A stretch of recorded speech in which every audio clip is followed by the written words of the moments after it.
2019 April 21 இலங்கையின் சமீபகால வரலாற்றில் மிக கருப்பு நாளாக நினைவு கூறப்படும் நாள் 2019 ஈஸ்டர் சண்டே அட்டாக்ஸ் என அழைக்கப்படும் உயிர்த்த ஞாயிறு தாக்குதல்கள் இலங்கையின் சமூக அமைப்பையும் அரசியல் சூழலையும் ஆழமாக அதிர்ச்சியடைய செய்தன. அந்த நாளில் தேவாலயங்களில் வழிபாட்டில் இருந்த நூற்றுக்கணக்கான மக்கள் கொல்லப்பட்டனர். இந்த தாக்குதல்களில் முதன்மையாக பாதிக்கப்பட்டது கிறிஸ்தவ சமூகம். அதற்கு அடுத்ததாக மிக அதிகமாக பாதிக்கப்பட்டது முஸ்லிம் சமூகம். காரணம், தாக்குதலுக்கு பிறகு எந்த தொடர்பும் இல்லாத ஆயிரக்கணக்கான முஸ்லிம் மக்கள் சந்தேகத்தின் நிழலில் தள்ளப்பட்டனர். சமூக இடைவெளி உருவானது, நம்பிக்கைகள் குலைந்தன, பல குடும்பங்களின் வாழ்க்கை முற்றிலும் மாற்றமடைந்தது. பல ஆண்டுகள் கடந்த போதும் இந்த தாக்குதலின் உண்மையான பின்னணி என்ன என்ற கேள்விக்கு இன்னும் முழுமையாக பதில் அளிக்கப்படவில்லை. சமீப காலங்களில் இந்த தாக்குதலை சுற்றியுள்ள விசாரணைகளில் புதிய தகவல்கள் வெளிவர தொடங்கியுள்ளன. குறிப்பாக முன்னாள் ராணுவ புலனாய்வு அதிகாரியும் பின்னர் அரசு புலனாய்வு சேவையின் தலைவராகவும் பணியாற்றிய சுரேஷ் சாலே குறித்து பல முக்கிய குற்றச்சாட்டுகள் முன்வைக்கப்பட்டுள்ளன. குற்ற புலனாய்வு திணைக்களம் நீதிமன்றத்தில் சமர்ப்பித்த தகவலின்படி அவர் மீது 3 முக்கிய குற்றச்சாட்டுகள் முன்வைக்கப்படுகின்றன. அதில் முதல் குற்றச்சாட்டு உயிர்த்த ஞாயிறு தாக்குதலுக்கு முன்னர் நடந்த வவுனா தீவு பகுதியில் 2 போலீஸ் அதிகாரிகள் கொல்லப்பட்ட சம்பவம் தொடர்பானது. அந்த கொலைகளை ஜஹ்ரான் தலைமையிலான குழு செய்ததாக பின்னர் தெரிய வந்த போதிலும் அதை LTTE அமைப்பு செய்ததாக காட்டி விசாரணைகளை தவறான திசைக்கு கொண்டு செல்ல முயற்சி செய்யப்பட்டதாக கூறப்படுகிறது. இரண்டாவது குற்றச்சாட்டு தீவிரவாத குழுவிற்கு குண்டு தாக்குதலுக்காக சில தேவாலயங்கள் பற்றிய தகவல்கள் வழங்கப்பட்டதை குறிக்கிறது. குறிப்பாக கட்டுவாப்பிட்டி தேவாலயம் போன்ற இடங்களை தேர்வு செய்ய உதவியாக தகவல்கள் வழங்கப்பட்டதாக விசாரணையில் தெரிவிக்கப்பட்டுள்ளது.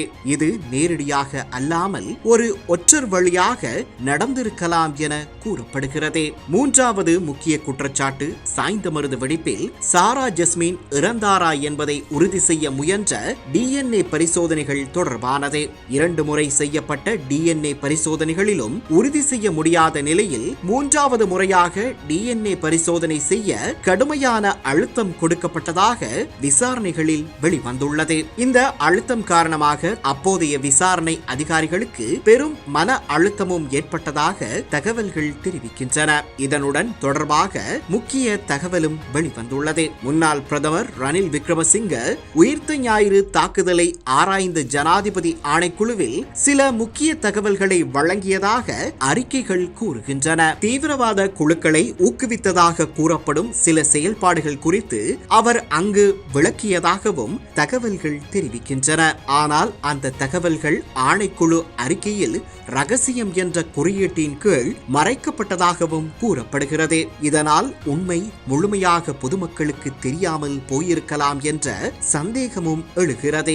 இந்த பின்னணியில் இன்று எழும் மிக முக்கியமான கேள்வி என்னவென்றால், இந்த விசாரணைகள் முன்பே ஏன் இவ்வளவு தாமதமானது என்பதே. முன்னாள் அமைச்சர்கள் உதய கம்மன்பில மற்றும் விமல் வீரவன்ச போன்றவர்கள் தற்போது இந்த விசாரணைகளுக்கு தடங்கள் ஏற்படுத்த முனையும் வகையில் விமர்சனங்களை முன்வைப்பது அவர்களின் ஆட்சி காலத்தில் இந்த விசாரணைகளில் எவ்வளவு தூரம் அரசியல் ரீதியான தலையீடுகளை மேற்கொண்டிருப்பார்கள் என்பது வெட்ட வெளிச்சமாகிறது. அதேபோல் தயாசிறி ஜெயசேகர போன்ற எதிர்க்கட்சி அரசியல் தலைவர்கள் கூட சில நேரங்களில் இந்த விசாரணைகளை சந்தேகப்படுத்தும் வகையில் கருத்து தெரிவிப்பது கவனிக்கப்படுகிறது.